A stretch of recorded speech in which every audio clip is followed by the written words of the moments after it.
मिनश्शैतानिर्रजीम बिस्मिल्लाहिर्रहमानिर्रहीम।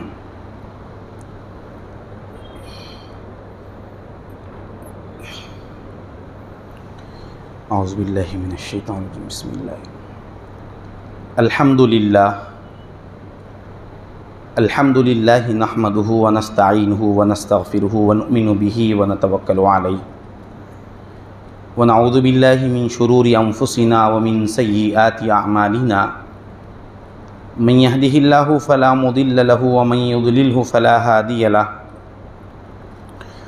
व नशहदु अल्ला इलाहा इल्लल्लाहु वहदहु ला शरीक लहु व नशहदु अन्न सय्यिदना व नबिय्यना व मौलाना मुहम्मदन अब्दुहु व रसूलुहु अरसलहु बिल हक़्क़ि बशीरन व नज़ीरा सल्लल्लाहु तआला अलैहि व अला आलिहि व अस्हाबिहि व बारक व सल्लम तस्लीमन कसीरन कसीरा। अम्मा बअद। क़ालल्लाहु तबारक व तआला फ़िल क़ुरआनिल मजीद फ़अऊज़ु बिल्लाहि मिनश्शैतानिर्रजीम बिस्मिल्लाहिर्रहमानिर्रहीम। वल्लज़ीना आमनू अशद्दु हुब्बन लिल्लाह। वक़ाल तबारक व तआला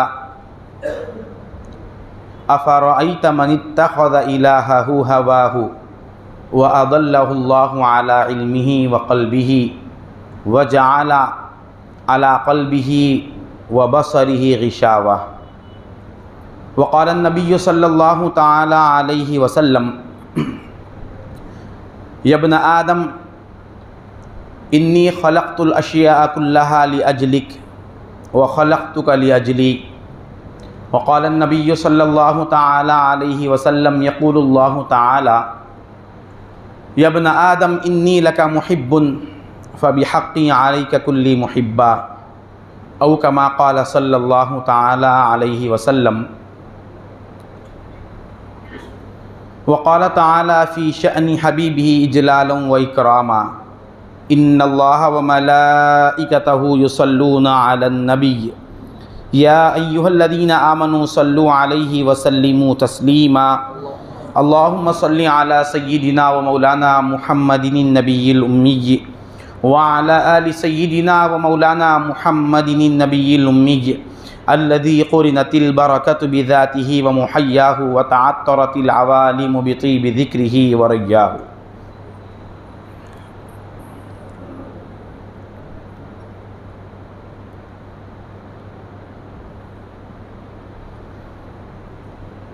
अस्सलामु अलैकुम व रहमतुल्लाहि व बरकातुहू। बुज़ुर्गान मिल्लत, अज़ीज़ान मोहतरम, अल्लाह जल्ल शअनुहु व अम्म नवालुहु का बेइंतहा शुक्र है कि उसने हमें सरकार दो जहाँ सल्लल्लाहु अलैहि व आलिहि व सहबिही वसल्लम के उम्मत बाबरका में पैदा फरमाया और हमें रमज़ानुल मुबारक जैसा मुक़द्दस महीना अता फ़रमाया। अब ये महीना अपने इख्तितामी मराहिल तय कर रहा है। अब बहुत ही कम अरसे में इस महीने के खुसूसियात और उसकी बाबरकत लम्हे हमसे दूर होने वाले हैं। इस महीने की आमद का मकसद तो सिर्फ़ और सिर्फ ये था कि बंदे को मौला से जोड़ दे। जो बंदा मौला से दूर था उसको मौला से करीब कर दे। असल बात तो ये है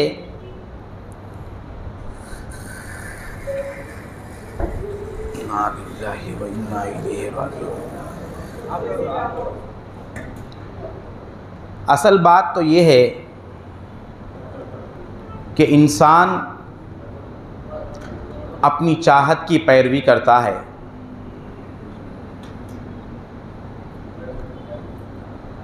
इंसान उसी के पीछे चलता है जिससे उसको इश्क़ व मोहब्बत हो। हमने इस महीने में बहुत से बयानात सुने, और बहुत सी नसीहतें हमने हासिल की, मगर हर साल की तरह हमारा हाल यही होता है कि हम जब तक सुनते हैं सुनने के हद तक अपने आप को बंद करके रख देते हैं। जैसे ही हम मस्जिद के चार दीवारी से बाहर जाते हैं या फिर इस महीने की रहमतों से खारिज हो जाते हैं, तो फिर हमारा तौर और तरीक़ा और हमारा रवैया बदल जाता है। इसकी वजह क्या है? इसकी वजह तो सिर्फ़ ये है कि इंसान अल्लाह तबारक व तआला से जो मोहब्बत का ताल्लुक़ रखना था वो ताल्लुक़ इख्तियार नहीं किया। दीन से जो मोहब्बत का ताल्लुक़ होना था वो इख्तियार नहीं किया। इसीलिए जिससे मोहब्बत है इंसान खुद ब खुद उसकी तरफ चला जाता है, और वो मोहब्बत जब और इजाफ़ा हो जाती है, अपने हदों को पार कर जाती है, तो उसको फिर इश्क का नाम मिल जाता है और कुछ और ही इंसान हो जाता है। उसको शौक़ नहीं होता, उसको कोई मज़ा नहीं आता। जिस चीज़ में उसको इश्क है, जिस चीज़ से उसको मोहब्बत है, वो फ़कत उसी की तरफ माइल होता है। अल्लाह तबारक व तआला ने इंसान को क्यों पैदा किया? इंसान को इसलिए नहीं पैदा किया कि ये दुनिया और माँ सिवा से मोहब्बत करे। इंसान को इसलिए पैदा नहीं किया कि ये अल्लाह तबारक व तआला के गैर से इश्क व मोहब्बत रखे। ये मकसद नहीं है। देखिए, कायनात में चार तरह की मखलूक है। सारी मखलूक को अगर गिन कर देख लें, ज़मीनी सतह पर गिन कर देख लें, चार तरह की मखलूक है। एक मखलूक है जिसको जमादात कहते हैं। जमादात जैसे पहाड़ है, पत्थर है, चट्टान है। इसके पहले ही लफ्ज़ में इसकी तशरीह मौजूद है। जमात से मतलब जिसके अंदर जसामत हो, यानी जिस्म वाला हो, जिसके अंदर कोई किसी भी तरह की हरकत नहीं होती, जिसके अंदर ग्रोथिंग की सलाहियत, नशो नुमा की सलाहियत नहीं होती। एक इमारत बनते हैं तो वो जिस जगह पर है, जिस हद में है, उसी हद में उसी जगह पर रहती है। इसको जमादात कहते हैं। पहाड़ हो, वो जितने हैं जैसे हैं वैसे ही है, न घटते हैं न बढ़ते हैं।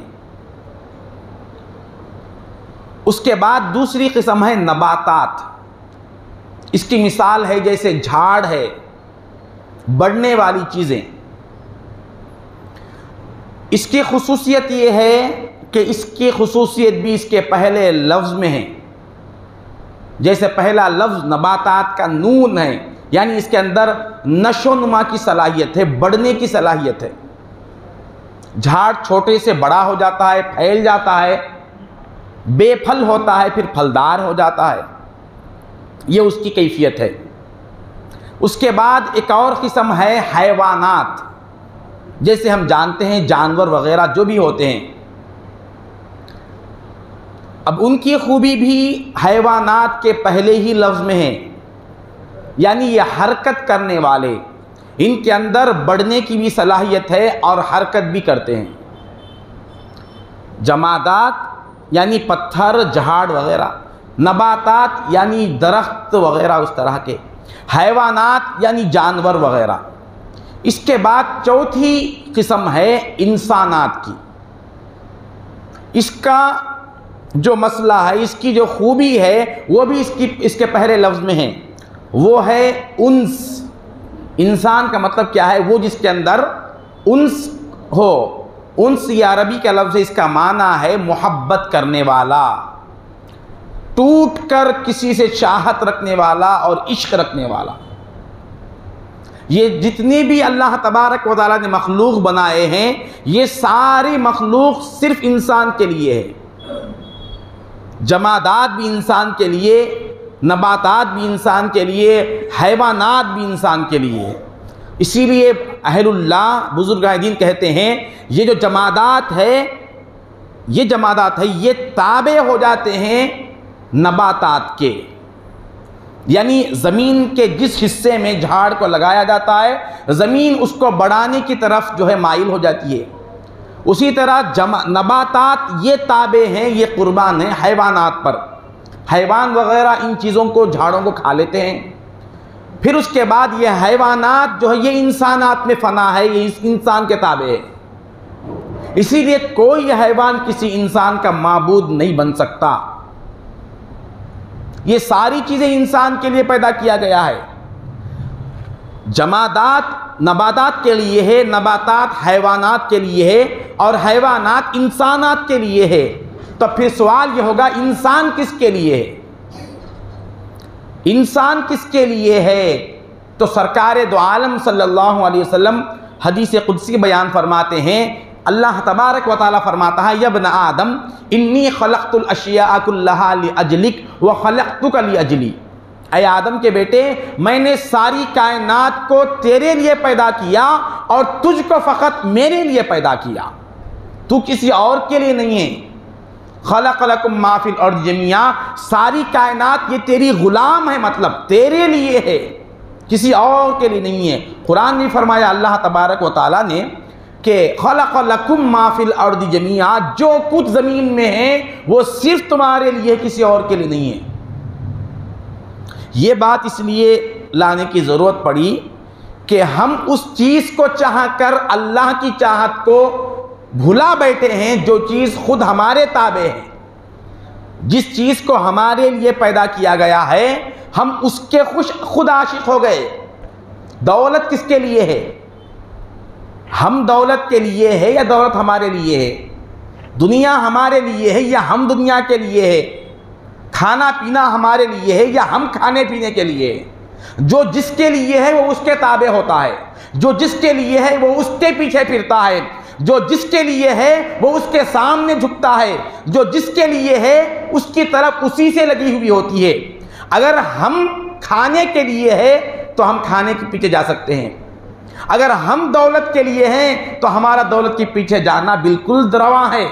हम अगर हुकूमत के लिए हैं, हम अगर मनसब के लिए है, हम अगर कुर्सी के लिए है, तो हमारा उसके लिए अपनी सारी ज़िंदगी गंवाना बिल्कुल बेहतर है।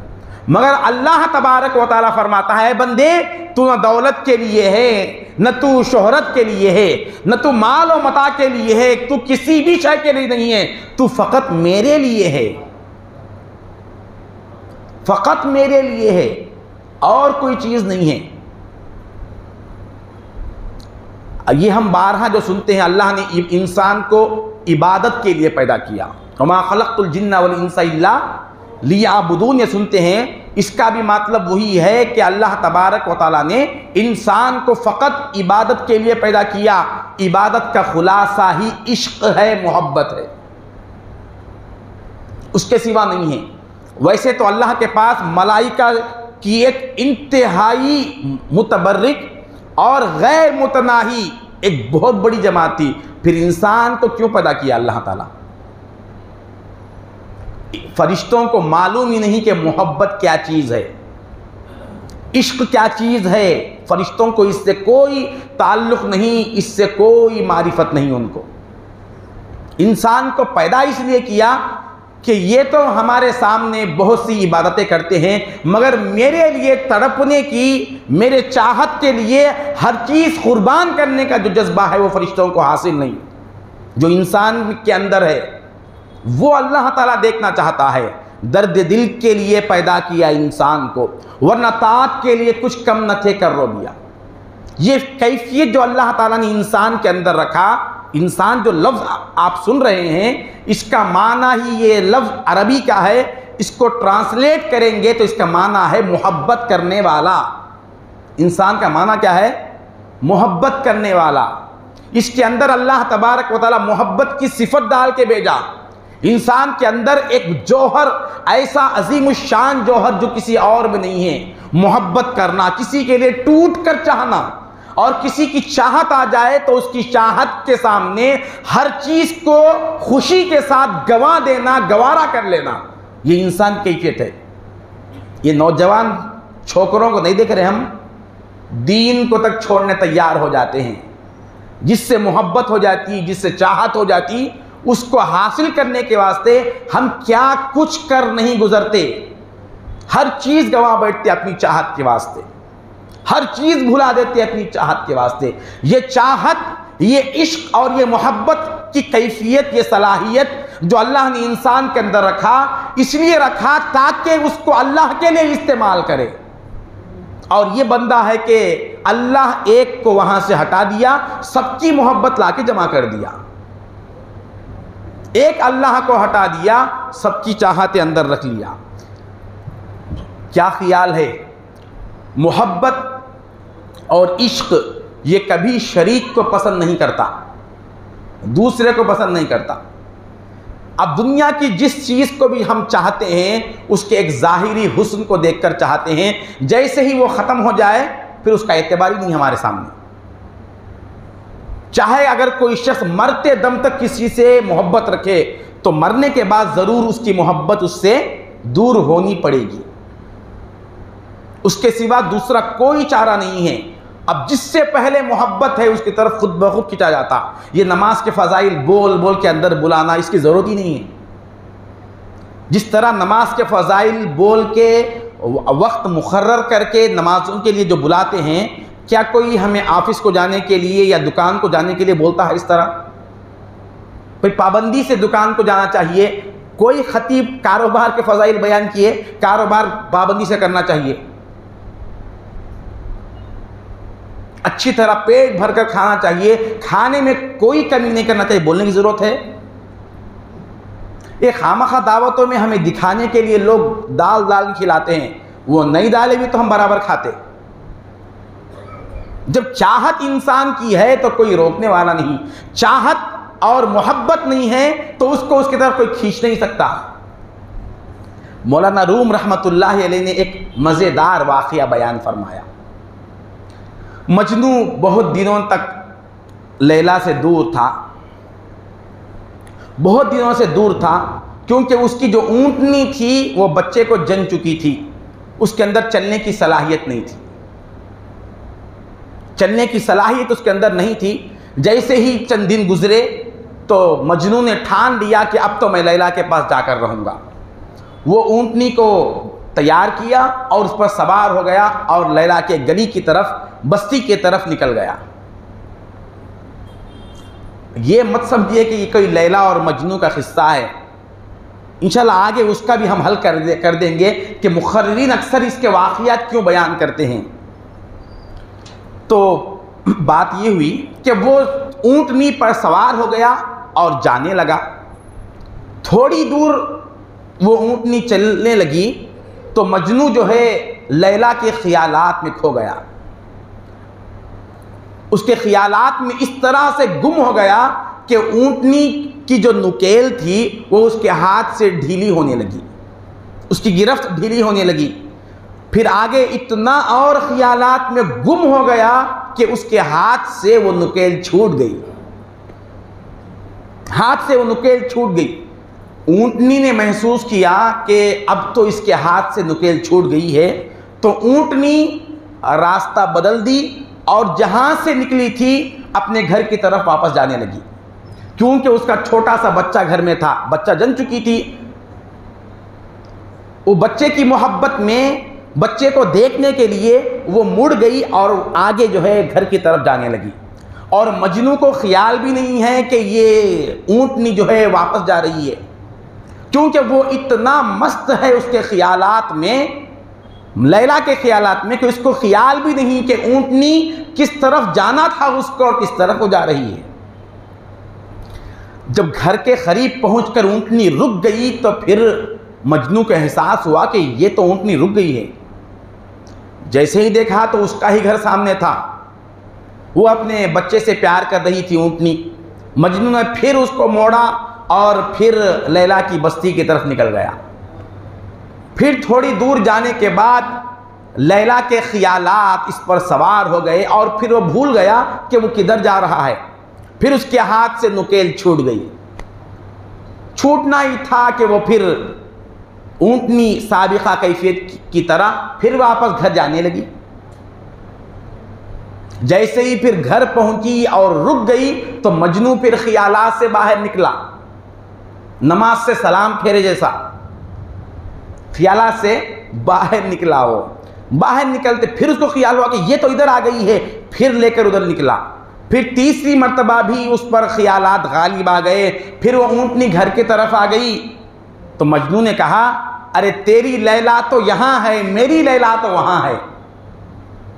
लैला का मतलब चाहत, तू तेरी चाहत की तरफ बार बार वापस आ रही थी, मैं अपनी चाहत की तरफ जाना था। तू अपनी मोहब्बत की तरफ लौट रही थी, मुझे तो अपनी मोहब्बत की तरफ जाना था। तू अपने इश्क की तरफ जा रही थी, मुझे तो अपने इश्क की तरफ जाना था। लिहाजा तेरी चाहत और मेरी चाहत और हो तो फिर दोनों का रास्ता एक नहीं हो सकता। लिहाजा तू अपनी लैला के पास रह जा, मैं अपनी लैला के पास चला जाऊंगा। दोनों एक साथ नहीं हो सकते। जिसकी चाहत जिस तरफ है वो उसको उस तरफ खींच रहा है। हमारी चाहत जिस चीज की तरफ है उसी में हम मगन हैं। जैसे ही हम नमाज के लिए रकात बांधते, हमारा दिल तो किसी और का आशिक है ना। ये मोहब्बत किसकी चीज़ है? ये हाथ में है। मोहब्बत ना हाथ में है, ना आंख में है, ना कान में है। मोहब्बत की जगह सिर्फ दिल है, और उस दिल में सिर्फ एक ही की मोहब्बत आ सकती है। किसी एक का ही इश्क हो सकता है, दूसरे का नहीं। या तो मखलूक से या मखलूक के खालिक से, दोनों एक साथ जमा नहीं हो सकते। दोनों, एक घर में दो बीवियों को नहीं रख सकते हम। एक घर में दो को नहीं रख सकते, दो बीवियों को। दो तो दूर की बात, एक घर में दो औरतें, औरत जात अगर शामिल हो जाए भी तो मसाइल पैदा हो जाते। एक रिश्ते के जमा हो जाए तो फिर ज़रूर फैल जाएंगे। जहाँ पर मोहब्बत के मरकज़ बढ़ जाते हैं वहाँ इख्तिलाफ खुद ब खुद शुरू हो जाते हैं। सिर्फ एक ही से ये चीज़ मुकम्मल हो सकती है। तो हम जो दीन से दूर है इसलिए कि हमें अल्लाह उसके रसूल से कोई इश्क नहीं, मोहब्बत नहीं, ये चीज़ हमको हासिल ही नहीं हुई। और अल्लाह ताला हमें पैदा क्यों किया? रमज़ान गुजारने के लिए पैदा नहीं किया, रोज़ों के लिए पैदा नहीं किया, नमाजों के लिए पैदा नहीं किया, ज़कात और हज के लिए नहीं पैदा किया, सिर्फ वो मोहब्बत के लिए पैदा किया। इंसान मोहब्बत को इजहार करने के वास्ते नमाजें भी पढ़ता है, रोज़े भी रखता है, ज़कात भी देता है, हज भी करता है। ये नमाजें क्या है? क्यों बार बार पांचों वक्त बुलाया जाता है और ये सर चुका देता है? दो पैसे कोई दिए हमको? कोई फायदा नहीं ना। क्यों आए हैं? क्योंकि मैं जिसकी चाहत रखता हूं वो मुझे अपने घर बुला रहा है अपनी मुलाकात के लिए। जिससे मोहब्बत हो वो अपनी मुलाकात के लिए, दीदार के लिए बुलाए तो क्या नहीं जाएंगे हम? क्या ख्याल है? कोई अब यहां से ईद के बाद दावतें शुरू होते हमारी। जो बेहतरीन, जिससे ज़्यादा मोहब्बत है ज़रूर उसके पास हम जाते। जिसको मोहब्बत नहीं है उसके घर नहीं जाते। किसी के घर जाना जो उससे मोहब्बत की अलामत है। रोज़े भूखा क्यों रखे? रोज़ा एक आशिकाना अमल है। किसके लिए हम भूखा रहते? कभी ज़िंदगी में हमारे ऐसे भी हालात आ जाते कि हम रुस जाते। उस सामने वाले को अपना गुस्सा बताने के लिए ऐसे मकाम पर रुसते जहां पर हमारी मोहब्बत हो। जिससे मोहब्बत नहीं है वहां रुस के बैठ गए तो हैसो खाना भी चले जाता। ऐसे जगह रुस के खाना खाए बगैर बैठना अच्छा है जहां पर हमारे रुसने पर हमें तरस तरह के खिलाने वाले हो। भूखे कब रहते हम? भूखा रहना भी एक मोहब्बत की अलामत है। भूखे रह के अल्लाह ताला को बता रहे हैं कि अल्लाह हम तेरी चाहत के खातिर हमारी जो खाने पीने की चाहत है उसको कुर्बान कर रहे हैं। बीवी की चाहत और शहवत हमारे अंदर है, मगर तू चाहता है, तेरी पसंद है और तू मेरी पसंद है, इसके लिए तेरी पसंद के सामने अपनी पसंद को कुर्बान कर रहा हूं। जिससे मोहब्बत है, जो पसंद है उसके पसंद के सामने अपनी हर तरह की पसंद को कुर्बान कर देना, यह पसंद होने की अलामत है। हर चीज को कुर्बान करने के लिए तैयार हो जाते हैं पसंद के सामने। अगर वो पसंद नहीं है तो फिर ये सारी चीजें बेकार हैं। तो दुनिया सारी मोहब्बत के फलसफे में चल रही है। कोई शख्स किसी के पीछे मशक्कत करके हर चीज गंवा कर बैठ जाता है, सिर्फ ये है कि मोहब्बत है। हमें अल्लाह उसके रसूल से कितनी मोहब्बत है, और ये मोहब्बत जो अल्लाह तबारक व तआला सलाहियत पैदा किया, ये सिर्फ अपने लिए कि तू मुझसे मोहब्बत कर। तू मुझसे मोहब्बत कर। जैसे ही बंदे के अंदर दूसरे की मोहब्बत आती है तो मौला नाराज हो जाता है। मौलाना रूम रहमतुल्लाह अलैह ने एक और वाक़िया बयान फरमाया कि हज़रत राबिया बसरी रहमतुल्लाह अलैहा आप वो रास्ते से गुजर रही थी, एक नौजवान उनके करीब आकर कहने लगा, मुझे तुमसे बहुत चाहत है, मैं आपसे शादी करना चाहता हूँ। तो आपने फरमाया, मैं तो बुरखा पोश हूँ, मेरे अंदर कौन सा हुस्न तू देखा है? तो उसने कहा, मैं तुम्हारी आंखों को देखकर उस पर आशिक हो गया। तो हज़रत राबिया बसरिया ने फरमाया, क्या ठीक है, तू फिर किसी और के पीछे तो नहीं जाएगा ना, या किसी और से भी तू मोहब्बत करता है? तो उसने कहा, नहीं, बस आपसे ही मोहब्बत करता हूं। तो हज़रत राबिया ने फरमाया, मेरी आंखें तो उतनी खूबसूरत नहीं हैं, मेरी बहन पीछे आ रही है, उसकी आंखें मुझसे ज़्यादा खूबसूरत है और वो हकीकत में मुझसे ज़्यादा खूबसूरत है। जैसे ही ये कहना था, वो शख्स आगे मुड़कर पीछे की तरफ देखने लगा तो पीछे कोई नहीं है। हज़रत राबिया बसरी रहमतुल्लाह अलैहा ने ज़ोरदार थप्पड़ उसके तमाचा उसके मुंह पर मारा और कहा, अभी 2 मिनट पहले मुझसे कह रहा था कि तुमसे ज़्यादा किसी से मोहब्बत नहीं। जैसे ही किसी और हुस्न का तज़किरा मैंने किया तो उसकी तरफ पलट गया। अभी मुझसे कह रहा था, जैसे ही मैंने कहा कि मेरी बहन मुझसे ज़्यादा खूबसूरत है तो उधर देखने लगा। ये कोई मोहब्बत की चीज़ है?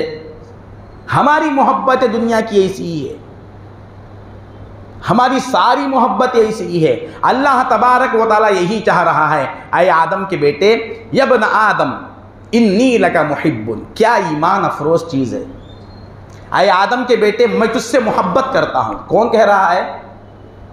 कायनात का परवरदिगार इंतहाई मामूली इंसान से, जिसकी कोई हैसियत नहीं, उससे कह रहा है, इन्नी लका मुहिब्बुन, मैं तुझसे मोहब्बत करता हूँ। फबिहक़्क़ि अलैका कुल्ली मुहिब्बा।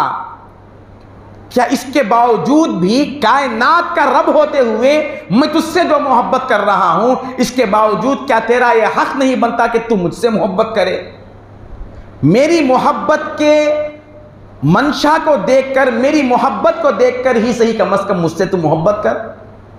मैं सारी कायनात को छोड़कर तुझसे मोहब्बत कर रहा हूँ और तू मुझे छोड़कर सारी कायनात को मोहब्बत कर रहा है। ये कायनात मैं तेरे लिए पैदा किया, तुझको कायनात के लिए पैदा नहीं किया। कितना फ़र्क है, देखिए कितना फ़र्क है।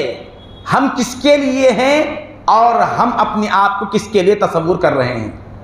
यही अल्लाह तबारक व तआला के नाराज़ होने और नाराज़गी के पूरे यही कैफियत, यही फ़लसफ़ा है। हमारी चाहत किसकी तरफ है? सिर्फ ये तय करना है कि इतने दिन हमारे रमज़ान के गुज़रे, रोज़ों को मत गिनिए, तरावी को मत गिनिए, खैर खैरात को मत गिनिए, सिर्फ ये गिनिए कि दिल में मोहब्बत मौला की कितनी आई। अब उसके बाद कितनी मोहब्बत रहती है, आगे अपना जायज़ा लेकर देखे। नमाज़ें पढ़ लिए हैं, अगर मोहब्बत है तो रमज़ान के जाने और आने से कोई फ़र्क नहीं पड़ता इसको। ये जैसा पहले था वैसा ही बाद में रहेगा। रमज़ान तो आया और चला गया, मौला कहाँ गया? मौला तो साथ है, जिस पर ईमान लाए वो तो साथ है। ये जितनी दुनिया की मोहब्बतें हैं ये बदल जाएंगी। ये याद रखिए, हमसे जो मोहब्बत करते हैं, हमारे अंदर कोई फ़ायदा देखते हैं तो मोहब्बत करते हैं। वो फ़ायदा जैसे ही ख़त्म हो जाए, मोहब्बतें ख़त्म हो जाती। चाहे कितना अच्छा दोस्त हो, चाहे कितना अच्छा रिश्तेदार हो, जैसे ही हमसे फ़ायदा ख़त्म हो जाए वो सारी ख़त्म। एक अल्लाह की ज़ात है जिसकी ज़ात में बदलने का सवाल ही नहीं है, उससे मोहब्बत करने वाला ही कामयाब हुआ।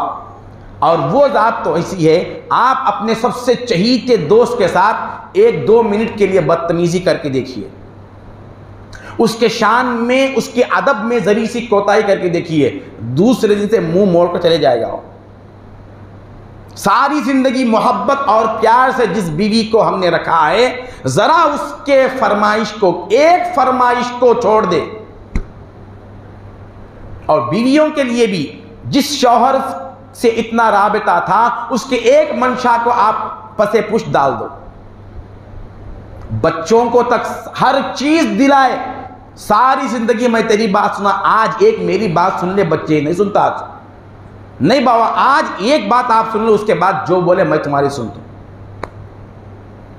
एक नाफरमानी करके देखिए, वहां से जिंदगी भर के लिए जितनी मिसाली दोस्तियां थी वो सब खत्म हो गई।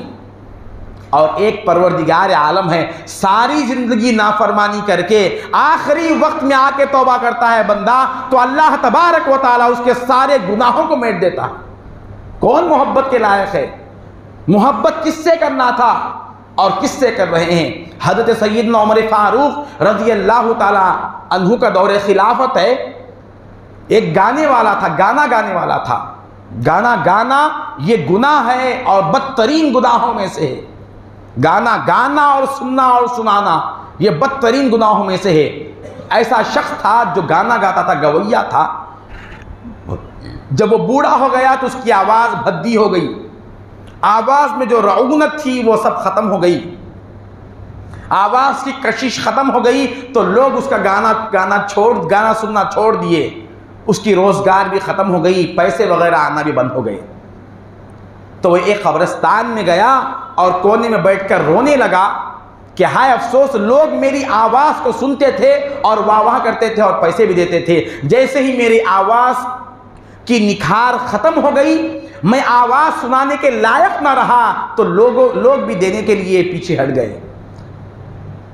अब अल्लाह तबारक व तआला की तरफ रुजू होता है और कहता है, अल्लाह मैंने अपनी आवाज़ पर भरोसा किया, लोग जो मेरी तारीफ करते थे मैं उस पर खुश होता था, मैं तेरी मोहब्बत को समझ न सका। आज तेरी बारगाह में तौबा लेकर आया हूँ, आज तेरी मोहब्बत का जाम पीना चाहता हूँ, आज तेरी चाहतों को समझना चाहता हूँ। आज मेरा कोई सहारा नहीं है तेरे सिवा, मेरी मदद फरमा। इधर से ये कह रहा है, हज़रत उमर फारूक रज़ी अल्लाह ताला अन्हु सो रहे थे। आप ख्वाब में देखते हैं, फरिश्ता कहता है, ऐ उमर उठो, अल्लाह तबारक व तआला का एक मकबूल तरीन बंदा, एक बरगुज़ीदा बंदा कब्रिस्तान के फला मकाम पर रो रहा है, तड़प रहा है, जाओ उसके फरियाद पर पहुंचो, ये अल्लाह का हुक्म है। हज़रत उमर फौरन उठे और कब्रिस्तान की तरफ जाने लगे। वो हज़रत उमर को देखकर उठकर भागने लगा। मैं तो गाने गाने वाला था, लिहाजा हज़रत उमर मुझे मारने आ रहे हैं, ये समझकर वो भागने लगा। हज़रत उमर कहने लगे, ऐ वो अल्लाह के बंदे, भाग मत, मैं तुझे मारने नहीं आया हूँ, मैं खुद से नहीं आया हूँ, मुझको भेजा गया है, तेरे परवरदिगार ने मुझे भेजा है। तूने अभी उसको पुकारा था, अभी तूने उससे मुतालबा किया था, उसने ख्वाब में फरिश्ते के ज़रिए से मुझे हुक्म दिया और तेरी मदद के लिए मुझे भेज दिया। आवाज़ है तो उस वक्त तक लोगों का इज्तिमा है, उसके बाद ख़त्म है। चाहत किससे होना चाहिए था? हज़रत सैयदना इमाम गज़ाली रहमतुल्लाहि अलैहि इह्या उलूम में लिखते हैं, एक वाक़या लिखते हैं इमाम गज़ाली। देखिए अल्लाह की मोहब्बत कितनी है, अपने गुनाहों को देखे और अल्लाह तबारक व तआला की नेमतों को देखे। हमारा मोहब्बत करना तो कोई माने ही नहीं रखता, अल्लाह की जो हमसे मोहब्बत है, अगर ये बात समझ में आ जाए तो खुद ब खुद अल्लाह से मोहब्बत हो जाएगी। हमारे गुनाहों के एतबार से हमारी ज़िंदगी कैसे होनी थी और कैसी है, कितनी बदतरीन होनी थी हमारी ज़िंदगी, और अल्लाह तबारक व तआला ज़िंदगी में कितनी खुशहाली ला के रखा। ये हर बंदा, मैं अपने गिरेबान में झांक कर देख सकता हूँ कि मैं कितना ख़राब आदमी हूँ। मन आनम के मन दानम, मैं कौन हूँ मुझे अच्छा मालूम है, सामने वाले किसी को नहीं मालूम मैं कैसा हूँ। हर शख्स का यही हाल है, हर शख्स अपने गिरेबान में झांक कर देख ले कि मैं कौन हूँ। और उसके बावजूद अल्लाह तबारक व तआला अपनी मस्जिद में बुलाया, ये महीना लाया और उसके बारगाह में सर झुकाने की तौफीक दिया। कभी हमने इस तौफीक को समझा कि कितनी मोहब्बत उसको थी। हज़रत राबिया बसरी इब्तदाई दौर में आपको इग़वा कर लिया गया था और आपको बांदी बना दिया गया था। राबिया बसरी रहमतुल्लाहि अलैहा क्या बरगुज़ीदा खातून थी। उनकी विलादत पर सरकार दो आलम सल्लल्लाहु अलैहि वसल्लम उनके वालिद के ख्वाब में आकर बशारत देते हैं। हज़रत राबिया बसरी रहमतुल्लाहि अलैहा के वालिद इंतहाई गरीब आदमी थे।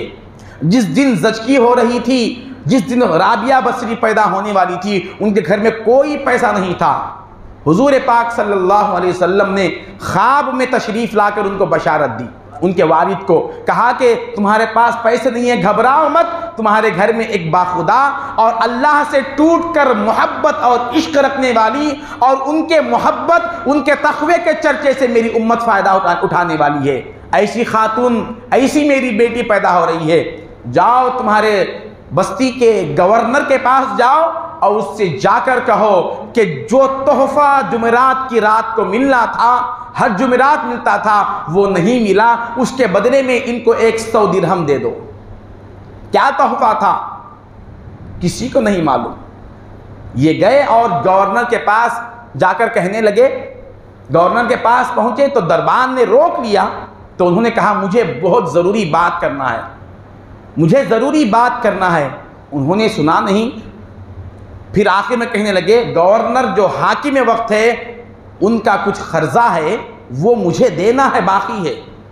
जब ये कहा तो बात आगे बढ़ी, लोग उनको आगे बढ़ाए, गवर्नर के पास बात पहुंची कि आप कुछ खर्जा इनको देना है, ये इस तरह से कह रहे हैं। तो ताज्जुब हुआ, उनको मेरे पास भेजा जाए। करीब पहुंचे तो कहा कि मैंने तो तुम्हें कभी देखा ही नहीं, मैंने कब तुमसे कर्जा लिया है, मुझे ज़रूरत भी क्या है।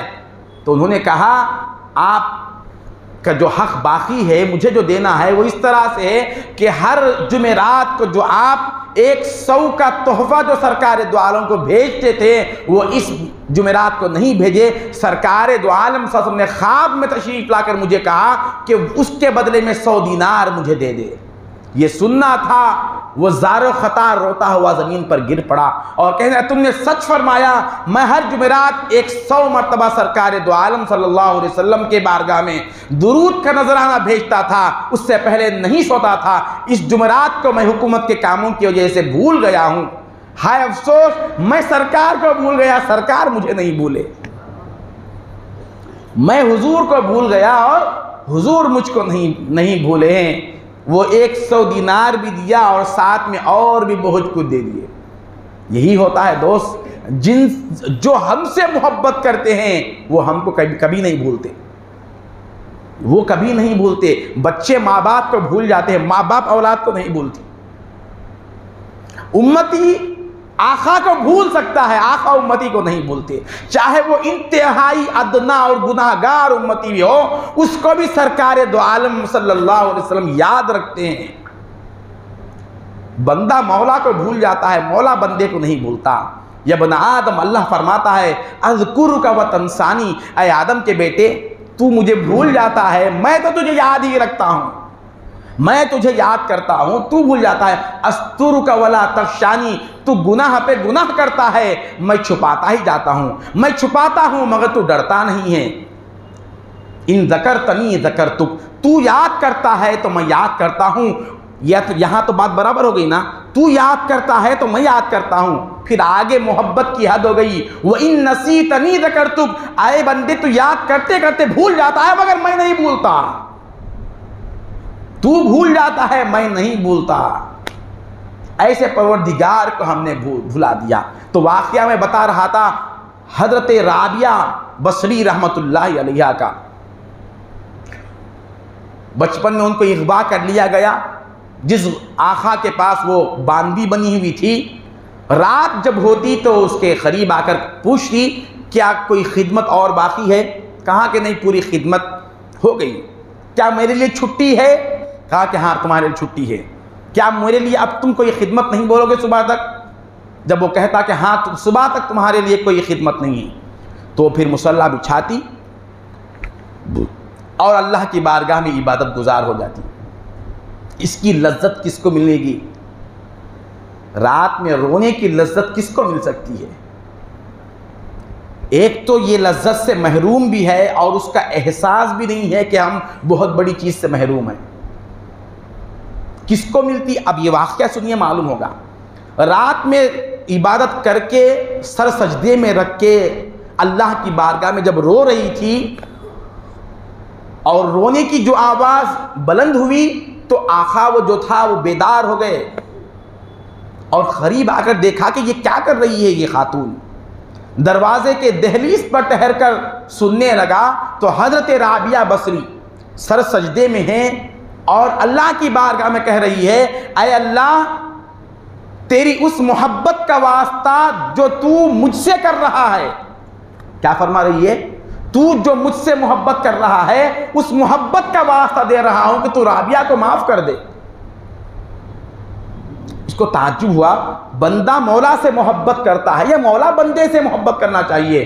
यह कहना था कि ऐ अल्लाह मैं जो तुझसे मोहब्बत करती हूं, ये नहीं फरमाई ऐ अल्लाह तू जो मुझसे मोहब्बत करता है उस मोहब्बत का वास्ता। जब उनकी सज्दा रेजियां खत्म हुई, सुबह में पूछने लगा, ऐ राबिया तुम अपने परवरदिगार से कैसी गुस्ताखी कर रही हो? तुम्हें तो यह कहना चाहिए था कि अल्लाह मैं जो तुझसे मोहब्बत करती हूं उसका वास्ता, बजाय उसके तुम ये कह रही थी ऐ अल्लाह तू जो मुझसे मोहब्बत करता है उसका वास्ता दे रही हूं। तो हज़रत राबिया ने फरमाया, नहीं मैं तो बिल्कुल होश में कह रही थी, मैं अल्लाह जो मुझसे मोहब्बत कर रहा था उसका वास्ता दे रही थी। राबिया की क्या मजाल के वो परवरदिगार से मोहब्बत कर सके। जो मोहब्बत करते हैं उन्होंने कभी जतलाया नहीं, कभी अपने अंदर ये नाज भी आने नहीं दिया कि मैं अल्लाह से मोहब्बत करने वाला हूं। अब हर जिसके हाथ पे रखो वो सबसे बड़ा आशिक है, सबसे ज्यादा मोहब्बत करने वाला, सबसे बड़ा दीनदार वही है। हर शख्स अपने अंदर ये महसूस करता है, जो हकीकत में दीनदार है वो कभी इसको जतलाता नहीं। जो मकबूल बंदा है वो अपनी मकबूलियत को जाहिर नहीं करता, अपने आप को गुनाहगार बनाकर जलील करके रखता है, वो उसकी अलामत है वो। तो आप फरमाती है मेरी क्या हैसियत कि मैं अपने परवरदिगार की मोहब्बत को समझ सकूं, मेरी क्या हकीकत है कि मैं मोहब्बत की हकीकत को समझ सकूं, मेरे अंदर वो सलाहियत भी नहीं है। फिर तुम ये कैसे कह सकती कि अल्लाह तुमसे मोहब्बत कर रहा है? तो आपने फरमाया ये सारी बस्ती जो अल्लाह तबारक व तआला की ही है, अल्लाह के बंदे हैं, सब सो रहे हैं और तुम मेरे आका हो, तुम भी सो रहे हैं। बताओ तुम सबको क्यों सुला दिया और राबिया को क्यों जगा दिया? क्यों जगा दिया? तुम तो आका थे, तुम्हें तो किसी की इजाजत लेने की भी जरूरत नहीं थी, फिर तुम क्यों सो गए? तुम चाहते तो बगैर इजाजत की इबादत कर सकते थे।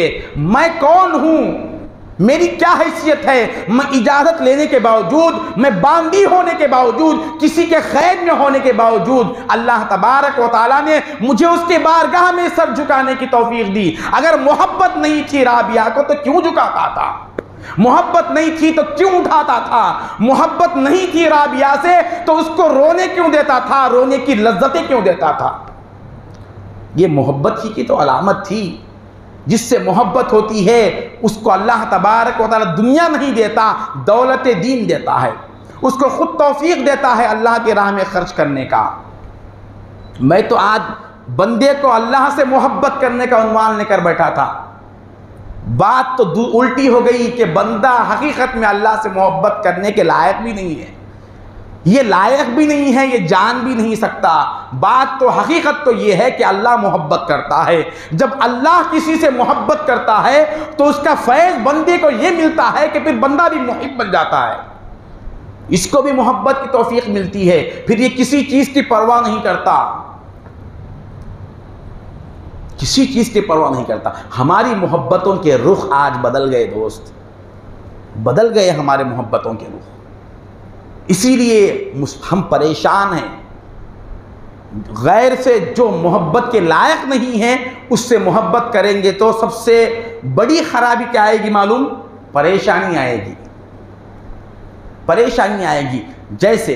जैसे हमने किसी अच्छी गाड़ी से मोहब्बत की और ख़रीद ली, उस गाड़ी पे एक स्क्रैच आ जाए, वो स्क्रैच वहाँ नहीं आता, हमारे दिल पे आता हो। मामूली टूटी फूटी गाड़ी है, कोई पीछे से आके मार दिया तो भी तकलीफ नहीं होता।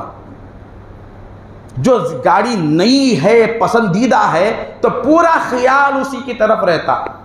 जरा बराबर भी धूल ज्यादा जम जाए इतनी बेचैनी होती, खाने को छोड़कर पहले उसको साफ करते।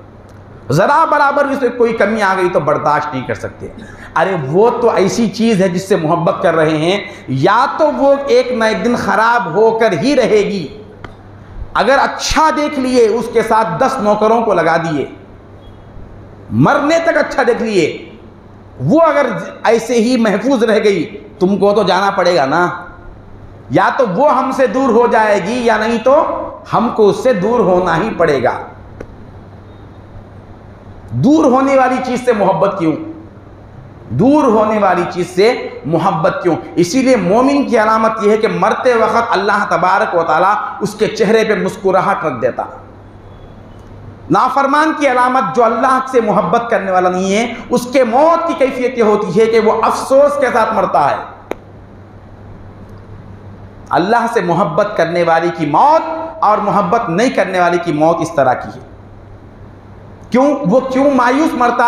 अरे मुझसे ये चीज़ छूट रही है, फला चीज़ छूट रही है, बीवी बच्चे छूट रहे हैं, दौलतें छूट रही है, इसीलिए ये रो रहा है। और मोमिन इसलिए रोता नहीं, इसलिए खुश होता है, उसके चेहरे पे मुस्कान, मुस्कुराहट इसलिए रहती है, अरे जिससे मोहब्बत कर रहा हूँ उसके बारगाह में जा रहा हूँ मैं। अलमौत जिस्रुन यूसिलुल हबीब इलल हबीब, मौत एक पुल है जो एक महबूब को दूसरे महबूब से मिलाने के लिए है। मौत क्या है? गोया के फरिश्ता आकर कहता है कि चलो तुम्हारे परवरदिगार से मुलाकात का वक्त है, चलो तुम्हारे परवरदिगार से मुलाकात का वक्त है। सरकार दो आलम सल्लल्लाहु अलैहि वसल्लम का जब वक्त आखिर आया, सरकार दो आलम खुश नहीं थे। क्या बात हुई देखिए, हर मोमिन तो वक्त आखिर मौला से मिलने के लिए खुश होता है। सरकार दो आलम का वक्त आखिर है, जिब्राइल अलैहिस्सलाम तशरीफ लाते हैं। उससे पहले हज़रत सैयदा फातिमा ज़हरा रज़ी अल्लाह ताला अन्हा सरकार दो आलम के हुजरे में हैं, बाहर से दस्तक होती है तो हज़रत सैयदा कहती है, ऐ आने वाले इस वक्त क्यों आया है? मेरे वालिद अब किसी से मिलने की हालत में नहीं है, चला जा तो बाद में आ। सरकार दो आलम सल्लल्लाहु अलैहि वसल्लम फरमाया, ऐ फातिमा किसको रोक रही है? तो किसको रोकना चाहती है? तुझे मालूम भी है कि दरवाजे पर दस्तक कौन दे रहा है? सरकार दो आलम सल्लल्लाहु अलैहि वसल्लम के दरवाजे पर दस्तक देना भी बेअदबी थी, दस्तक देना भी बेअदबी थी। वो दस्तक नहीं दे रहे थे, वो सिर्फ जो भी आता हुजूर के दरवाजे पर सिर्फ अपने नाखुदों से दरवाजे को सहलाता था, ये अदब था। उस दरवाजे का भी ये अदब था। इन्नल्लज़ीना युनादूनका मिन वराइल हुजुरात अक्सरुहुम ला याक़िलून।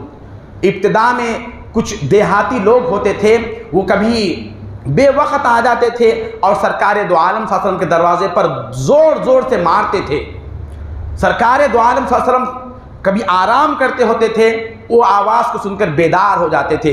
जब ये सरकार को तकलीफ महसूस हुई, अल्लाह ने कुरान में आयत ही उतार दिया और बास कहे आवाज़ से बुलाते थे, या मोहम्मद ताल, या मोहम्मद, ऐ मोहम्मद सल्लल्लाहु अलैहि वसल्लम आप तशरीफ़ लाइए, हमारे तरफ कुछ बात करना है। तो अल्लाह ने ऐलान कर दिया, जो लोग दरवाजे के पीछे से, हुजरे के पीछे से मेरे महबूब को बुलाते हैं, वो लोग बेअक्ल है, उनको अकल नहीं है। किस तरह से बुलाना मालूम है? उसके बाद से सहाबा किराम जो होते थे, हुजूर हुजरे में गए तो हुजरे के पास आते ही नहीं थे, गुजर भी नहीं होता था।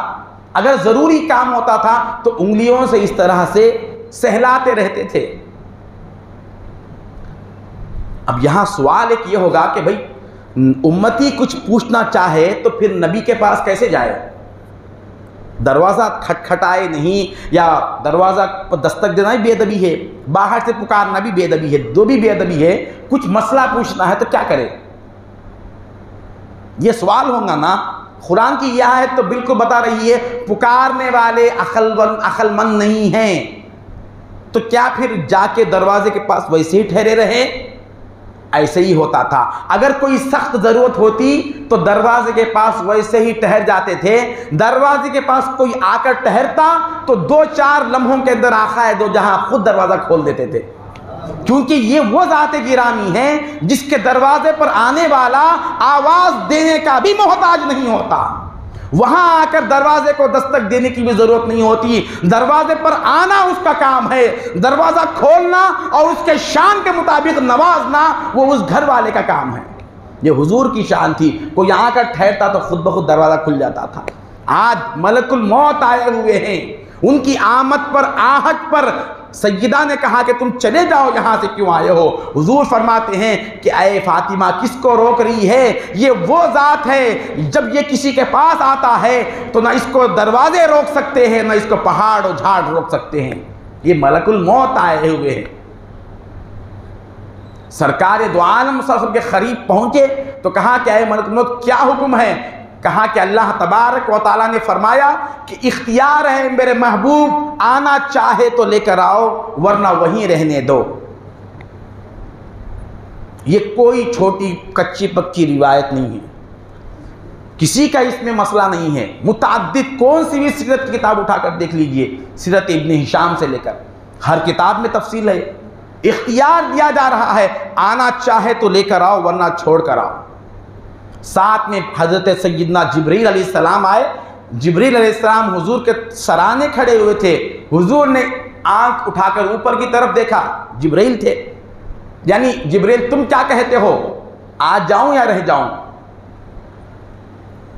हदीस तो ये बता रही है मौत एक पुल है जो एक महबूब को दूसरे महबूब से मिलाती है। सरकार दो आलम से बढ़कर मोहब्बत करने वाला कौन है?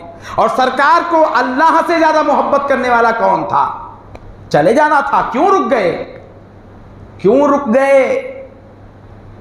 आज बोलना पड़ता है भाई, लिबास बदलो, दाढ़ियां रखो, सुन्नत पे आ जाओ, हुजूर की जिंदगी अपनाओ।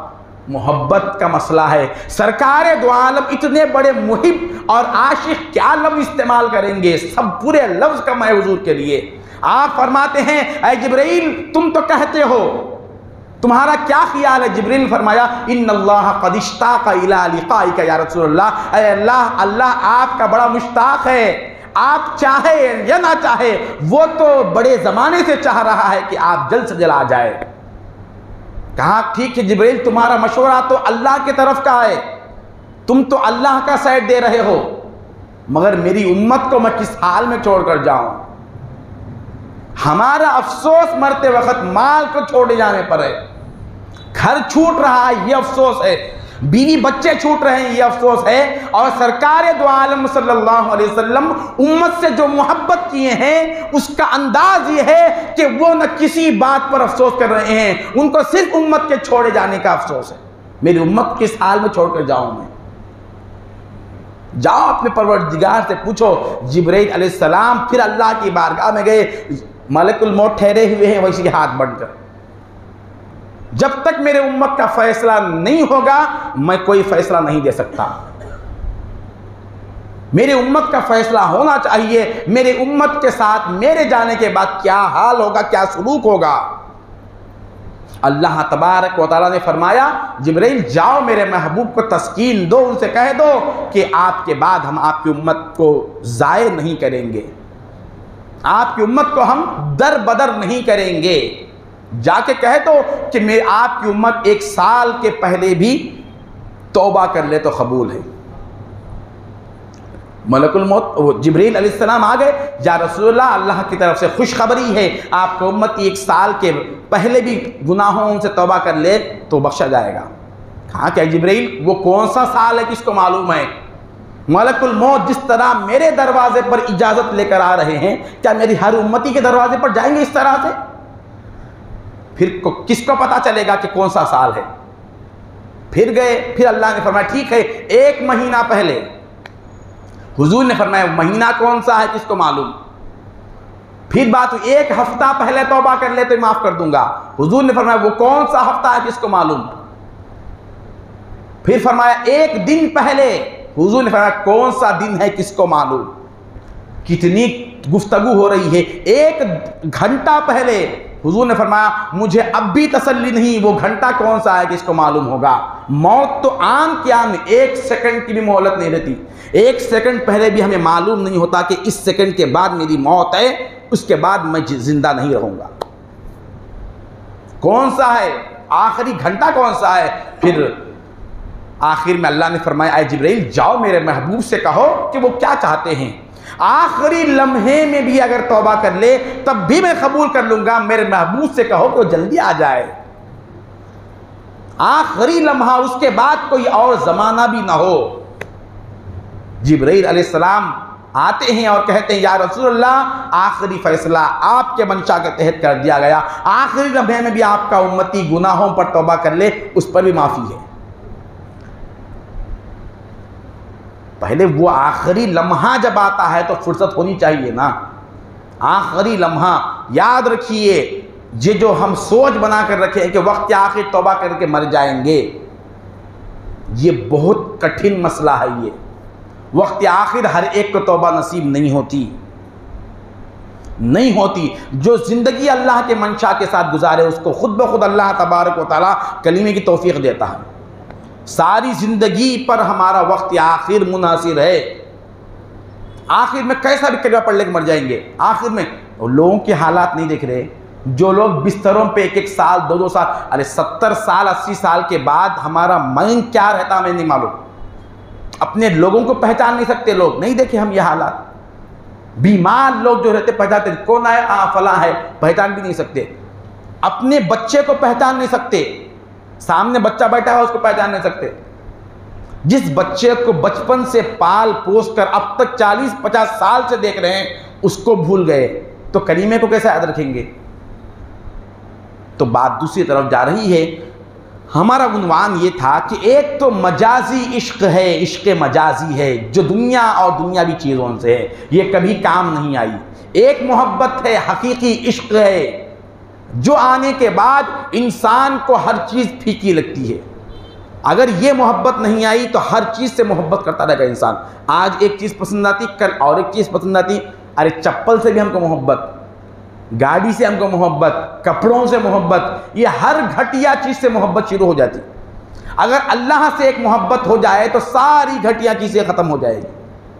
हज़रत सैयदना उमर फारूक रज़ी अल्लाह ताला अन्हु के दौर में आज हमारे औलाद जो बेराह रवी के शिकार है, बेराह रवी के शिकार है, मुसलमान औरत है, गैर मुस्लिम से मोहब्बत हो गई और इस्लाम छोड़ने के लिए तैयार, माँ बाप छोड़ने के लिए तैयार।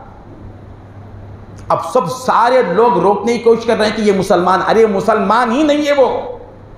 मुसलमान अगर होती तो उसका मतलब ये है कि अल्लाह से मोहब्बत करने वाली है। वो अल्लाह के मोहब्बत के सामने किसी के हुस्न को, किसी के जवानी को खातिर में ला नहीं सकती। वो कभी के इस्लाम से निकल गई। अब ज़बरदस्ती के नहीं, ये लड़का भी मुसलमान होना चाह रहा। कैसा होता मुसलमान? कलीमा पढ़ने से, ला इलाहा इल्लल्लाह मुहम्मदुर रसूलुल्लाह, ये मुसलमान है। ला इलाहा इल्लल्लाह कलीमा पढ़ लेगा, यही मुसलमान हो जाएगा। किसके लिए? न शादी करना चाहे तो मुसलमान। ये अल्लाह के लिए पढ़ रहा है, ये औरत के लिए पढ़ रहा है। ये बात साफ हो रही है। लड़के भी लड़की के लिए मजहब छोड़ने के लिए तैयार। मोहब्बत, अल्लाह की मोहब्बत, अल्लाह के रसूल की मोहब्बत इतनी सस्ती हो गई। हमारे पास इस्लाम है मगर अल्लाह से मोहब्बत नहीं है। ऐसा इस्लाम क्यों है हमारे पास? हज़रत उमर फारूक रज़ी अल्लाह ताला अन्हु का दौर है। एक शख्स, नौजवान, एक मुसलमान खातून पर फरेफ्ता हो गया। उससे जाकर कहने लगा मैं तुमसे शादी करना चाहता हूँ। कहा कि बहुत सता रहा था, पीछे पड़ रहा था, तो फौरन कह दिया। याद रखिए, जो लड़का हो या लड़की किसी के पीछे जाते हैं तो पहले उसको आजमा ले। जैसे हज़रत राबिया बसरी का वाक़या सुना है मशरूम में, उससे बेहतर कोई चीज़ मिल गई तो उसकी तरफ चले जाता। जैसा एक का आशिक हुआ, दूसरे का भी हो सकता ना। वो कोई शख्स किसी गैर को पसंद किया, उससे अच्छी मिल गई तो उसकी तरफ चले जाता। उसका ये मसला है। निकाह की बरकत अलग है। जो चीज़ निकाह से पहले जो मोहब्बत पैदा होती है ये जायज़ नहीं है। जायज़ नहीं है तो उसमें बरकत भी नहीं है। जो मोहब्बत निकाह के बाद पैदा होती है उसमें खुद ब खुद बरकत है और बरकत कभी ख़त्म होने वाली नहीं है। याद रखिए, ये जो बारहा लोग पूछते हैं कि भाई इस्लाम से ये लव मैरिज करना दुरुस्त है या नहीं है। लव का मतलब मैरिज से पहले करना चाहते हैं या बाद में करना चाहते हैं? शादी वाला काम शादी से पहले करेंगे तो अच्छा है। ये मसला इस मसले में लोगों का राय क्या है? इसको कोई पसंद करेंगे, जब वो पसंद नहीं है तो ये पसंद कैसे हुई? मोहब्बत करना इस्लाम में ऐसी मोहब्बत हुजूर ने फरमाई। हज़रत आयशा सिद्दीक़ा रज़ी अल्लाह ताला अन्हा बैठी हुई है। हुजूर ने फरमाया, ऐ आयशा, ऐ हुमैरा, एक ख़ास नाम रख के हुजूर बुलाते थे। हुमैरा कहते हैं गोरी औरत को, लाल रंग की औरत को। ये नाम फरमाते थे, या हबीबती कहते थे, ऐ मेरी महबूबा। ये पूरा मजमून मेरा कहीं बेकार ना हो जाए। इसका मतलब ये नहीं है कि हुजूर को हज़रत आयशा से मोहब्बत थी, ये मोहब्बत नहीं है, बल्कि मोहब्बत का इजहार है। अब मेरा ये बयान सुनने के बाद आप घर को जाके बीवी से मुंह मोड़ ले, बच्चों से मुंह मोड़ ले, मैं किसी से मोहब्बत नहीं कर रहा हूँ आज से, तो आफत हमारे ऊपर आ जाती फिर। अब नहीं तो आप हम तो चले जाते, अब पूरी आफत वो इम्तियाज साहब के ऊपर चली जाती। क्यों बुलाए इनको खामखा? ये जितने भी हमारे रिलेटिव है, इनसे मोहब्बत का इजहार करना है, मोहब्बत नहीं करना है। मोहब्बत का इजहार नहीं मालूम, सुबह शाम करते ना हम, मेरे को आपसे मोहब्बत नहीं है, लेकिन आप कहीं दावत मिले तो मैं हंसते ही मिलता हूँ, कैसे है, खैरियत से, बहुत दिन हुआ आपसे मिलके।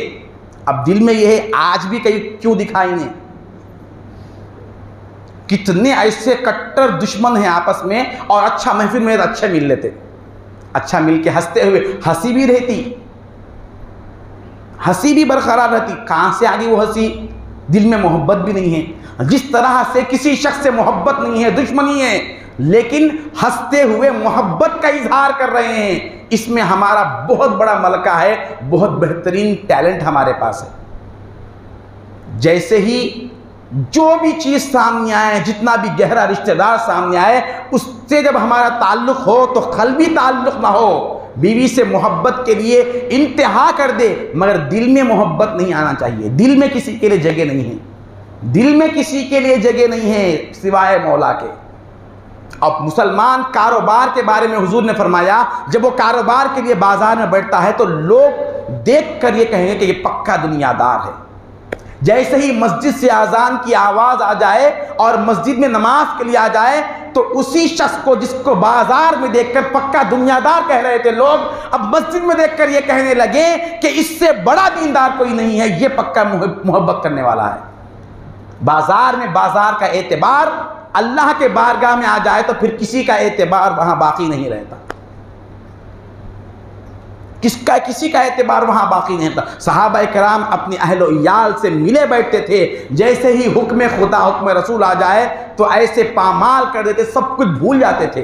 तो वाक़या ये बता रहा था, हुजूर ने हज़रत आयशा सिद्दीक़ा रज़ी अल्लाह तआला अन्हा को फरमाया, आयशा थोड़ा पानी तो पिला दो। आप क्या फरमाते थे? हबीबती कहते थे, ऐ मेरी महबूबा। महबूबा जो लफ्ज़ है, अब इंग्लिश में मैं तर्जुमा नहीं करूँगा क्योंकि वो गलीज़ ज़ुबान है वो बिल्कुल। तो पानी लाया, जिस प्याले में पानी लाई तो हुजूर ने फरमाया, आयशा पहले थोड़ा तुम पी लो। हज़रत आयशा रज़ी अल्लाह तआला अन्हा ने पहले थोड़ा पिया, तो फिर हुजूर ने फरमाया, आयशा तुमने इस प्याले के किस तरफ से पानी पिया है? तो आपने फरमाया, मैं जो है फ़लाँ कोने से पी हूँ।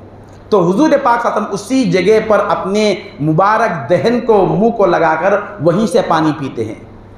तो हज़रत आयशा ने फरमाया, या रसूलल्लाह बड़ी गुस्ताखी हो गई, बड़ी बेअदबी होगी, मैं क्या, मेरी हैसियत क्या, आप ऐसे मकाम पर लगाए हो, ऐसे मकाम पर अपना मुबारक दहन लगाए हो जिस ज़ुबान पर अल्लाह तबारक व तआला का कलाम ज़ाहिर होता है। हुमा यंतिक़ु अनिल हवा, ये वो ज़ुबान है जिस ज़ुबान से कोई एक लफ्ज़ भी नफ्स का नहीं निकलता। क्या इजहार करके बता रहे हैं, ये अंदाज होता। हज़रत आयशा रज़ी अल्लाह तआला फरमाती, ऐसे मौके में इतना घुल मिल जाते थे हुजूर कि हम भूल जाते थे कि ये अल्लाह के रसूल है। हम एक शौहर समझ के इसी ख्याल में होते थे, इतना हमारे साथ हुजूर का मिलाप था। ऐसे में जैसे ही हज़रत बिलाल अजान कह देते तो हुजूर फिर हमारे दरमियान से ऐसे खड़े हो जाते और हमारे साथ ऐसा सलूक करते जैसे हमको पहचानते ही नहीं थे। इधर वो भी है और इधर ये भी। इजहार मोहब्बत दिल से नहीं है, दिल जिसको देना है उसको देना, हर एक को देने की चीज़ नहीं है, ये कीमती चीज़ है। इसको छुपा के रखा अल्लाह तबारक व तआला। क्यों छुपा के रखा? मौला भी इसमें आ जाए तो किसी को मालूम ना हो। तो वाक़या वो बता रहा था मैं, हज़रत उमर फ़ारूक रज़ी अल्लाह तआला अन्हु का दौरे खिलाफत था। एक ख़ातून से एक शख्स कहता है कि तुमसे शादी करना है, तो बार बार पीछे पड़ने लगा। तो उसने कहा ठीक है, एक शर्त है।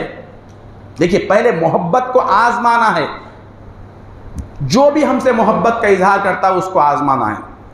कैसे आजमाना? मुझसे कितना मोहब्बत करता है ये आजमाना, ये तो आजमा ही नहीं सकते।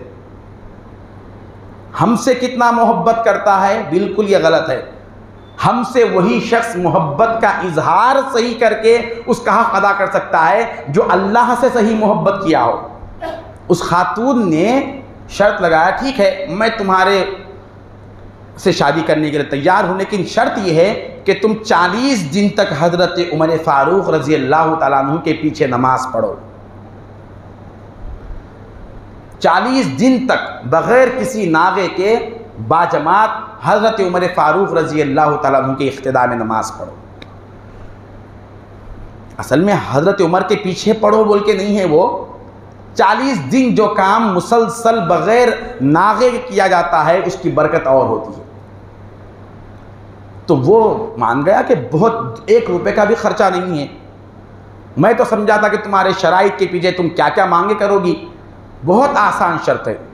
40 दिन जब पूरे हो गए तो वो खातून खुद ब खुद मस्जिद के उसी नुक्कड़ पर खड़ी हुई थी। वो नौजवान है कि उधर मस्जिद से बाहर निकला 41वें दिन और निगाहों को नीचे रखता हुआ गुजर रहा है। अब ये खातून उसको बुलाती है, क्या है नौजवान, तेरा वादा तो पूरा हो गया, मैं 40 दिन से गौर कर रही थी, तो पूरे नमाज वादे के मुताबिक शर्त के मुताबिक पूरा कर लिया है, मैं अब तेरी निकाह में आने के लिए तैयार हूँ। तो उसकी निगाहें ऐसी है कि ऊपर उठने का नाम नहीं लेती, निगाह है तो नीचे ही है। वो कहने लगा निगाहों को नीचे रखते हुए, ऐ वो अल्लाह की बंदी, अब मुझे तेरे हुस्न का कोई एतबार नहीं है। उमर की इख्तिदा ने मुझे ऐसा नवाजा है कि वो लज्जत जो तेरे हुस्न को देखकर मेरे अंदर पैदा होती थी, अब उससे बढ़कर हजारों गुना बढ़कर लज्जत अल्लाह की बारगाह में सजदा करने में मिल रही है। अब मुझे तेरी ज़रूरत नहीं है। अब बताइए, जिसके पीछे नमाज पढ़े हैं उसके नमाज का ये असर है, जिसके पीछे नमाज पढ़ रहा है मुख्तदी के नमाजों में ये कैफियत है, तो इमाम के नमाज का आलम क्या होगा? इमाम के नमाज का आलम क्या होगा? हज़रत उमर फ़ारूक रज़ी अल्लाह तआला अन्हु, ये कभी हमने किया है? जो अल्लाह का वफ़ादार नहीं है वो हमारा वफ़ादार बन सकता? कोई हमसे आकर मोहब्बत का इज़हार कर 2-4 तारीफ़ कर दिया तो समझता है ये मुझे बहुत अच्छा चाहने वाला आदमी है, अल्लाह को नहीं चाहा आज तक, तुम्हें कैसे चाहेगा? वल्लज़ीना आमनू अशद्दु हुब्बन लिल्लाह, ईमान वाला वो होता है जो अल्लाह से टूट कर इश्क करता है। अशद्दु हुब्बन, अरबी में इससे ज़्यादा शिद्दत के वास्ते शदीद से बढ़कर कोई लफ्ज़ नहीं। अशद्दु हुब्बन, बेपनाह, कोई कसर बाकी नहीं है, इतना वो अल्लाह पर मर मिटता है। क्या अल्लाह की ज़ात मोहब्बत के लायक है नहीं है? इसका मुआजना करने के लिए ज़रा अपने गिरेबान में झांक कर देख ले, हमारे गुनाहों को देख ले एक तरफ, और उधर अल्लाह तबारक व तआला के नेमतों को देखे, हमारे करतूत को देखे, और उसके ज़ात से जो ताल्लुक़ात है, उसके जो नेमतें हैं वो देख ले। हज़रत इमाम गज़ाली रहमतुल्लाह अलैह के वाक़े दरमियान में छोड़ दिया था। वो हर बंदे को चाहता है दोस्त, हर बंदे को चाहता है।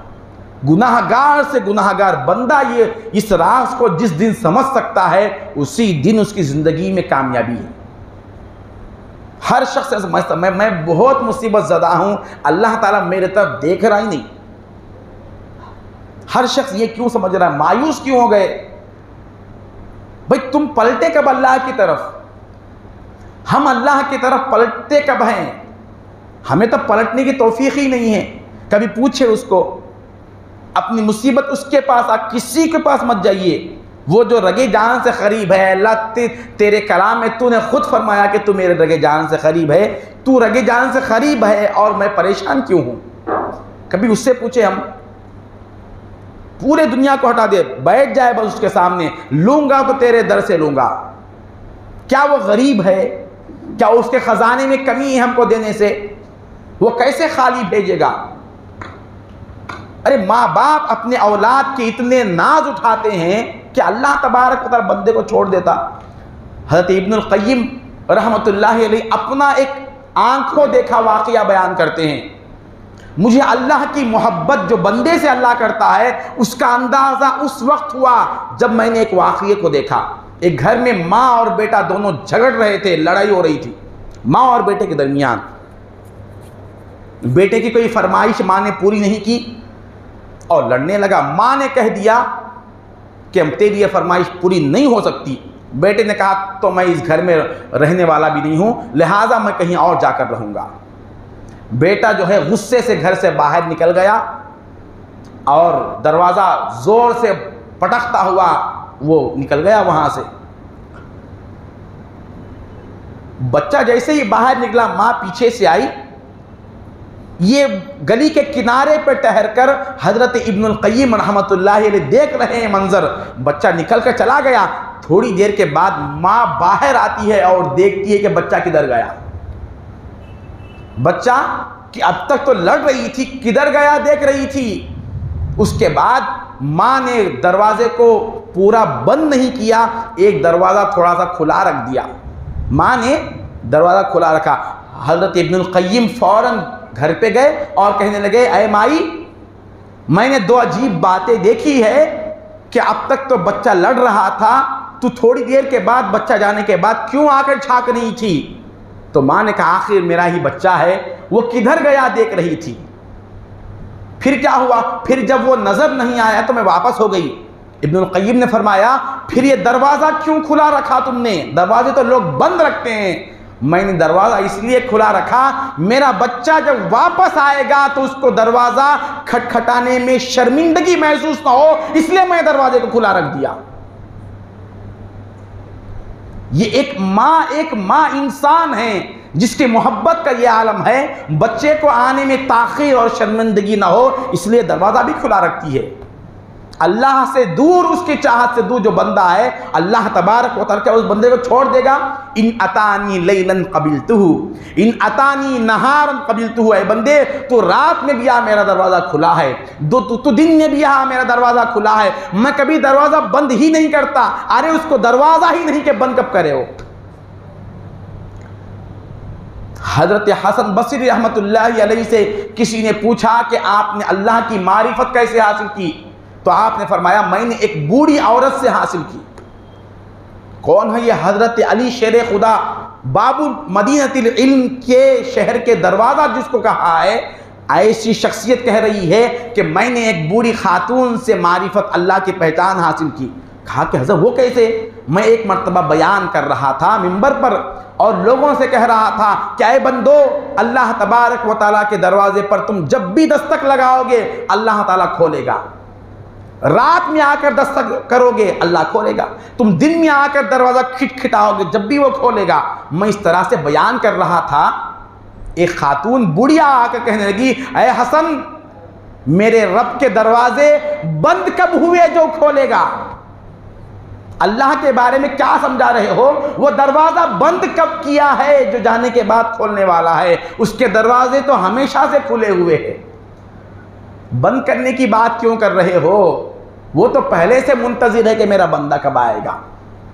बंदे की ही ताख़ीर है, अल्लाह की तरफ से कोई ताख़ीर नहीं है, कभी हुई भी नहीं है। अब हम तो मुसलमान हैं, हमारे पास तो उम्मत मोहम्मदिया होने का ऐसा पास है। सीएम से करीब बैठने के बाद पासा लिए ना, क्या मिला पास लेके करीब बैठ के? उसके दीदार के अजर मिला, उससे फ़ोटो उतारने के नाज और अंदाज। मुसलमान हैं हम और हमारे पास इतना बड़ा लेबल है, हम नाज से कह सकते हैं हम उम्मत है सरकार के। अल्लाह की बारगाह में नाज से कह सकते हैं अल्लाह तू हमें नहीं देता, हमारी हैसियत नहीं है, अपने महबूब के सदक़े से अता फरमा। ये नाज से इस उम्मत को कहने का हक है। तू हमको खैर उम्मत कहा है, इंसान खैर हो सकता है, इसकी हकीकत ही शर है, शर से पैदा हुआ शर में मिलने वाला है। अल्लाह कह रहा है ऐ मेरे महबूब की उम्मत तुम बेहतर हो, खैर तो बियदिकल खैर, अल्लाह की ज़ात है, वो लेबल दे रहा है तुम खैर हो। ये एक तमगा बस्ता हमारे लिए, ऐ अल्लाह मेरी सूरत तो मांगने की नहीं है, मेरे हाथ उठने के लायक नहीं है, मैं इस लायक नहीं कि तू मुझे अता करे, मगर तेरे महबूब का दामन लेकर आया हूँ, क्या इसके बावजूद भी खाली लौटाएगा? इतनी बड़ी सनद है, सर्टिफिकेट है क़ियामत के, नहनुल आखिरून अस्साबिकून। उसूल देखिए, सबसे पहले उम्मत आदम अलैहिस्सलाम की थी, तो क़ियामत के लिए हिसाब व किताब सबसे पहले किसका होना? फिर उसके बाद नूह अलैहिस्सलाम की कौम, आद अलैहिस्सलाम, हूद अलैहिस्सलाम, फिर सालिह अलैहिस्सलाम, जितने अंबिया आए तरतीब से होना चाहिए ना, पहले जो आए वो। हुजूर फरमाते हैं नहनुल आखिरून अस्साबिकून, क़ियामत के दिन सबसे पहले हिसाब मेरी उम्मत का होगा। क्या एजाज़ है! अगर कहीं कोई चीज़ तकसीम हो रही हो, जो शख्स बाप पीछे आएगा उसके पीछे ठहरना होगा या वो आगे आएगा? आखिर में आने वाला आगे आकर मुझे पहले दियो बोले तो क्या करेंगे हम? हुजूर फरमा रहे मेरी उम्मत का हिसाब सबसे पहले होगा, क्योंकि सारी उम्मत के बाद मेरी उम्मत है, सारी उम्मतों का हिसाब होता रहेगा। तो क्या मेरी उम्मत मैदान महशर में वैसे ही खड़े रहेगी? हरगिज़ नहीं, पहले मेरी उम्मत का हिसाब होगा। लेकिन मसला यह होगा, किसी नबी के कोई उम्मती को एतराज़ करने का हक़ नहीं होगा। वजह क्या है? कोई ये नहीं पूछेंगे कि भाई ये आखिर में आने के बाद इनका हिसाब पहले क्यों हो रहा है। सब ये कहेंगे कि नहीं नहीं, इनको हिसाब पहले दे दो। सारी उम्मतें कहेगी कि नहीं नहीं, इनको ही पहले हिसाब का मसला हल करने दो, क्योंकि सर अल्लाह ताला अगर हमको देखेगा, हर नबी की उम्मत हिसाब देने के लिए जब आएंगी तो 7 नबी खड़े होंगे। आदम अलैहिस्सलाम की उम्मत का हिसाब होगा तो आदम अलैहिस्सलाम साइड में, नूह अलैहिस्सलाम की कौम हिसाब देने के लिए नूह अलैहिस्सलाम बाजू ठहरे रहेंगे।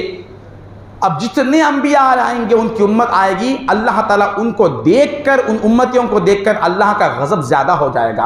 एक उम्मत मोहम्मदिया जब आएगी, हर कौम कहेगी कि इस कौम में ऐसे बरगुज़ीदा हस्तियां हैं, इनको देखने के बाद अल्लाह का जलाल पूरा ख़त्म हो जाएगा, इनके हिसाब के बाद अल्लाह का गुस्सा पूरा ठंडा हो जाएगा, इनके बाद हम आएंगे तो इनके सदक़े में से हमारा हिसाब भी आसान हो जाएगा।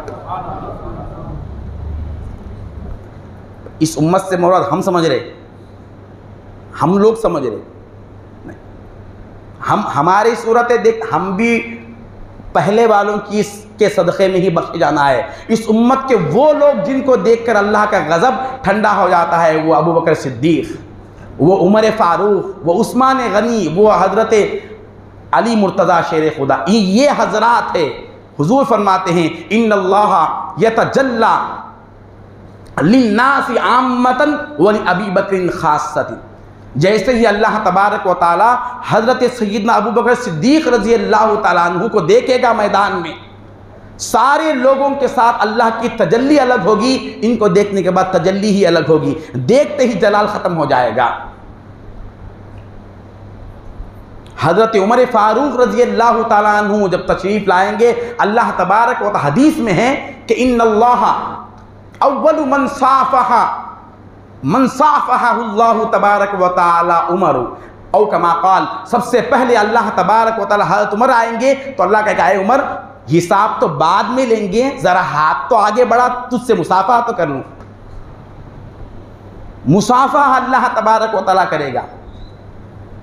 तो हमारे लिए अल्लाह तबारक व ताला इतने एजाज़ दिया है, हमें परेशान होने की ज़रूरत क्या है? परेशान क्यों हैं? वो पास जो अल्लाह दिया था, पास गुम गया या पास फट गया, या उस पर जो नाम था वो नाम सही नहीं है। अब आगे जाने के लिए गुंजाइश नहीं है, आगे जाने के लिए गुंजाइश नहीं है। जैसे एयरपोर्ट में जाने के लिए पहले आपका पास चेक किया जाएगा, फिर आपका वीज़ा पूछा जाएगा, पासपोर्ट नहीं है, अंदर ही जाने नहीं दिया जाता आपको, पास ही नहीं है, पास हमने छोड़ दिया, आगे का सफ़र कहाँ से तय करेंगे? तो दोस्तों, ये दुनिया के जितने भी मोहब्बतें हैं, दुनिया के इश्क हैं, ये धोखे के सिवा कुछ नहीं। ये चंद दिन का एक माहौल है, इसके बाद हमेशा के लिए कुछ नहीं है, ये धोखा है। अब इसके लिए जो होशियार आदमी हैं उनके साथ वैसा ही रहे तो ये होशियार है। अल्लाह तबारक व ताला अपने बंदे से जो मोहब्बत करता है, उसका जो रिश्ता और ताल्लुक़ है, इससे बढ़कर कुछ नहीं है। उम्मत तो दूर की बात, अदना बंदे से भी जो अल्लाह मोहब्बत करता है, इसकी मिसाल मैं अर्ज़ कर रहा था। इमाम गज़ाली रहमतुल्लाहि अलैहि ने फरमाया, अरे इससे भी हम गए गुजरे तो नहीं है ना। एक बंदा था 70 साल तक एक बुत की परस्तिश करता था, ये इह्या उल उलूम में इमाम गज़ाली ने लिखा है। 70 साल तक परस्तिश करता था। अब ये हदीस को रखकर एक सबक तो ये हासिल करे, किसी भी बंदे को बुरा समझकर न देखे। पहली बात, किसी को भी देखे चाहे उसकी 1000 गलतियां हो, ये दिल में ना समझे कि ये कहां से जाएगा, ये ऐसा है। दिल में हमें समझने की कोई जरूरत नहीं है। लोग पूछते कि रमजान में मर गए तो बगैर पुरसिश की जन्नत में चले जाते। हदीस है, एक शख्स है रमजान में खुदकुशी कर लिया, सुसाइड कर लिया। अब आकर सवाल हुआ कि क्या ये भी जन्नत में जाएगा।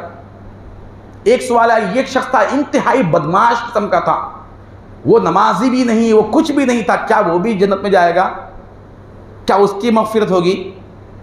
भाई ये सोचने की आपको ज़रूरत क्या है। वो जन्नत में जाए या ना जाए, उसको जन्नत देने वाले हम हैं, उसको माफ़ करने वाले हम हैं। किसी के आखिरत के अंजाम के बारे में गौर करने या उस पर फतवा देने का हक़ किसको है। ये उसके फजल की बात है। यहाँ मुहद्दिसीन ने फरमाया कि खामोश रहो इस मसले में, पता नहीं अल्लाह तबारक व तआला किसके साथ कैसा मामला करेगा, उसका अजर कौन सा अल्लाह के पास कैसा है तुम्हें नहीं मालूम। बहुत से लोग वैसे ही तबई मौत मर जाते हैं, लेकिन सुसाइड अटेम्प्ट इस तरह से बताया जाता है, किसकी मौत कैसा हो किसको मालूम। हुजूर ने फरमाया कि रमज़ान में मरने वाला बख्शा जाता है, खामोश रहो, वो बख्शा जाएगा या ना जाएगा, क्या करना है हमको। ये कम अज़ कम फिर भी उसके बावजूद मुहद्दिसीन फरमाते हैं, उसके बावजूद ये उम्मीद रखो कि अल्लाह ताला शायद इसको बख्श देगा,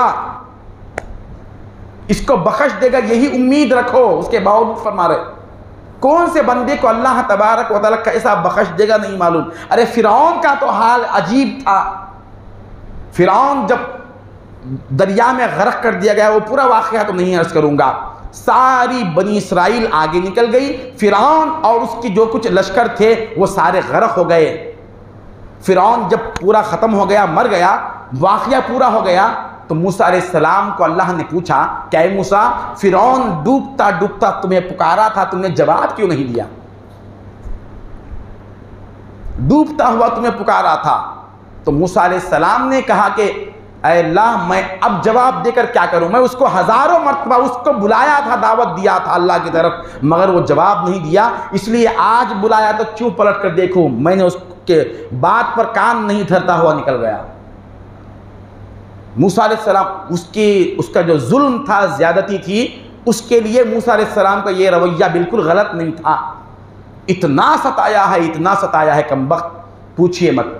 मगर अल्लाह तबारक व तआला फरमाता है, इन्नल्लाह क़द इस्तग़ासका, ये सरकार फरमाते हैं हुज़ूर पाक सल्लल्लाहु अलैहि वसल्लम, इन्नल्लाह क़द इस्तग़ा इन्न फ़िरऔना क़द इस्तग़ासका 70 मर्रतन फ़लम तुजिबहु। ऐ मूसा, तुम्हें 70 मरतबा पुकार रहा था, 70 बार बुलाया, मगर तुम एक बार भी पलट कर नहीं देखे।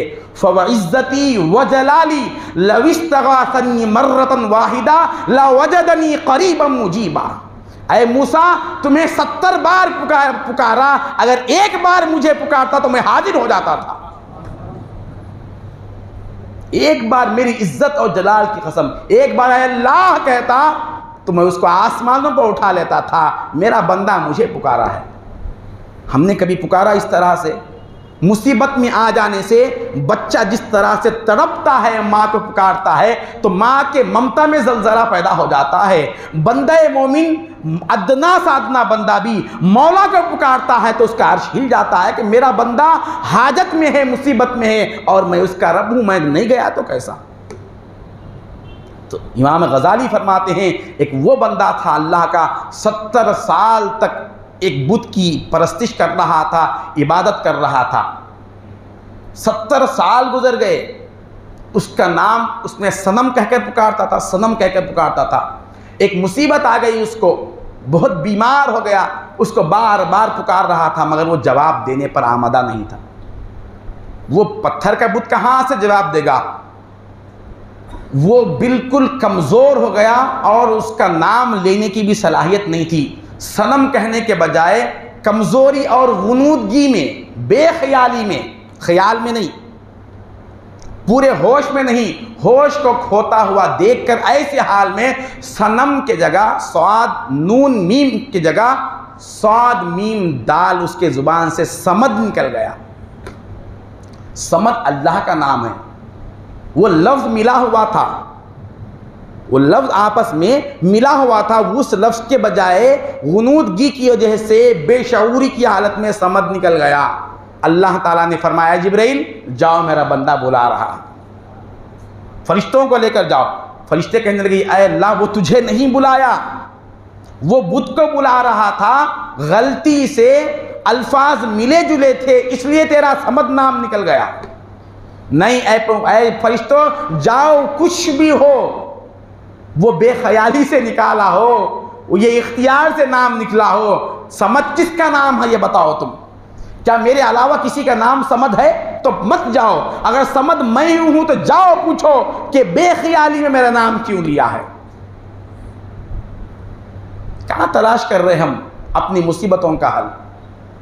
हर अदना से अदना फरिश्ते कह रहे हैं कि इसकी कोई हैसियत नहीं। 70 साल गुजर गए आज तक नहीं बुलाया, और पहली बार 70 साल के बाद नाम ले रहा है तो बेख्याली में लिया है।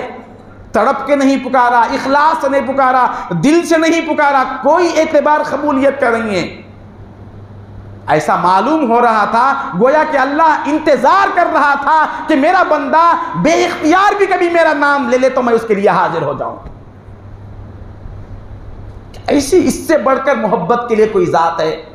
इसको छोड़कर किससे मोहब्बत करेंगे? फरिश्ते आते हैं, वो उतरते हो उसके पास हाजिर होते हैं, वो बेदार होता है, कहता है कि तुम कौन आए हो? कहा कि हम अल्लाह तबारक व तआला के फरिश्ते हैं। कहा कि तुम क्यों यहाँ आए हो? कहा कि तेरे मुंह से उसका नाम निकल गया था, तेरे मुंह को पाक करने के लिए आए हैं। कहा कि मैं तो पहचानता नहीं, मैं कब नाम लिया? वो खुद ये कह रहा है कि मैं तो नाम नहीं लिया, हम भी वही कह रहे थे, तेरे मुंह से गलती से सनम की जगह या समद नाम निकल गया है। तो वो आप बिदा हो गया। क्या ऐसा है ये परवरदिगार? मेरा परवरदिगार, हकीकी परवरदिगार ऐसा है जो बेख्याली में भी पुकारने पर मदद को भेज देता है। ऐसा परवरदिगार है तो ऐसे क्या मैं 70 साल तक ऐसे परवरदिगार की मोहब्बत को छोड़कर इन बुतों की मोहब्बत में फंसा हुआ था? ये कहा, चीख मार कर उसकी रूह परवाज हो गई। फरिश्ते उसकी रूह को लेकर हाजिर होते हैं। अल्लाह ताला फरमाता है ऐ फरिश्तों देखे मैं इसलिए भेजा हूं उसके पास, इसीलिए इसको पैदा किया। इसको पैदा करने का राज ये था, मेरे मोहब्बत का असर जब उसके कल्ब पे हुआ तो उसकी रूह परवाज हो गई, वो जीना पसंद नहीं किया।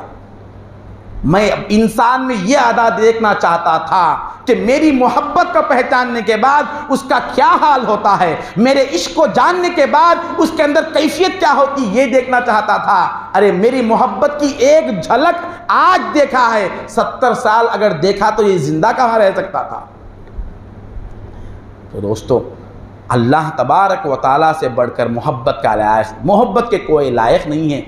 मुझे हुक्म हुआ था कि 12:45 तक बयान करें, 1 बजे तहज्जुद है, लेकिन इशारा ही नहीं मिला अब तक। तो दोस्तों, ज़िंदगी जो गुज़र रही है इसमें जो मज़ा देख रहे हैं, मोहब्बत इलाही में उससे बड़ा मज़ा है। जो गली कूचों में जागने फिरने में जो मज़ा है, ज़रा उसके सामने जाग कर देखे, उसके बारगाह में खड़े होकर देखे, चहीते दोस्तों से मिलकर उनकी दावतों से मज़ा लेने में जो लज्जत है, ज़रा अल्लाह के साथ थोड़ी देर के लिए वक्त गुजारे। कैसा गुजारना? मौला मेरे साथ है, मैं जहाँ कहीं हूँ मैं उसके नज़र में हूँ। क्या उसकी नज़र से अलग है हम? उसकी नज़र से दूर है तो ये सांस कौन दे रहा है? ये देखने की सलाहियत कहाँ से मिल रही है? कनेक्शन कहाँ है? चार्जिंग लगा के भी जिस्म को हम, वायरलेस है, वायरलेस अब पैदा हुआ समझ रहे हम, हज़ारों साल पहले वायरलेस बन गया इंसान। ये देखने वाला, ये सुनने वाला, ये बोलने वाला, ये माइक तो अब आवाज़ को फैला रहा है, मैं बोलूँगा ही नहीं तो कौन सी आवाज़ आएगी? ये ज़ुबान नहीं बोले तो इसमें आवाज़ नहीं आती, और इस ज़ुबान पर मौला का कलाम ज़ाहिर ना हो तो ये ज़ुबान भी बोल नहीं सकती। इसके अंदर भी कोई सलाहियत नहीं है। जो कुछ भी है मौला का अता है, इंसान मजबूर और मोहताज के सिवा कुछ नहीं है।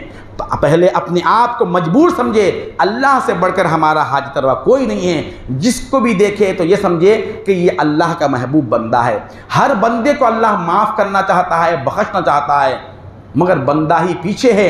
वो बंदा पीछे है या आगे है, ये अल्लाह का और बंदे का मसला है। हम जब किसी को देखें तो क्या देखें?